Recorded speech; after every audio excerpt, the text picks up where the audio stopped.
बिस्मिल्लाहिर्रहमानिर्रहीम। अस्सलाम वालेकुम दोस्तों, वेलकम करते हैं इमरान ऑफिशियल में। सऊदी अरब से एक लेटेस्ट अपडेट्स आ गई है, वो तमाम गैर मुल्कियों के लिए जो सऊदी अरब में मौजूद हैं। पाकिस्तानी, इंडियन, बांग्लादेशी, उन तमाम लोगों के लिए एक नई जो अपडेट जारी कर दी गई है। उन लोगों को, जैसा कि आपने स्क्रीन पे पढ़ लिया होगा, कि 4 दिन की छुट्टी और तनख्वाह डबल, वो किन लोगों को दी जा रही है। वो तमाम के तमाम जो गैर मुल्की सऊदी अरब में मौजूद हैं, उनको कैसे इससे फ़ायदा हासिल हो सकता है।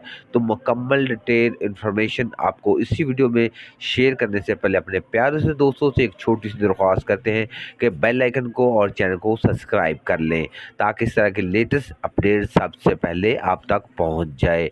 ये आपकी जो मोहब्बत होगी, जो सब्सक्राइब करेंगे तो बात जो है, जैसा कि तमाम के तमाम गैर मुल्कियों को सऊदी हुकूमत की तरफ से ये शाही फरमान जारी कर दिया गया है कि 4 दिन की छुट्टी और तनख्वाह डबल इस वजह से दी जाएगी, जैसा कि यौम तअसीस 22 फरवरी को सऊदी अरब में है। तो अगर आप वो छुट्टी वाले दिन काम करेंगे तो आपको तनख्वाह डबल दी जाएगी। तो 4 दिन की छुट्टी इसलिए बोला कि सऊदी हुकूमत की तरफ से ऐलान किया गया है कि जुमेरात का ये यौम तसीस बन रहा है। तो जुमेरात, जुम्मा, हफ्ता और इतवार, 4 छुट्टियां आपको ऐलान कर दिया गया है सऊदी हुकूमत की तरफ से। तो अगर आप घर पे रहेंगे तो आपको 4 छुट्टी होगी। अगर आप किसी भी इदारे में काम करेंगे तो आपको तनख्वाह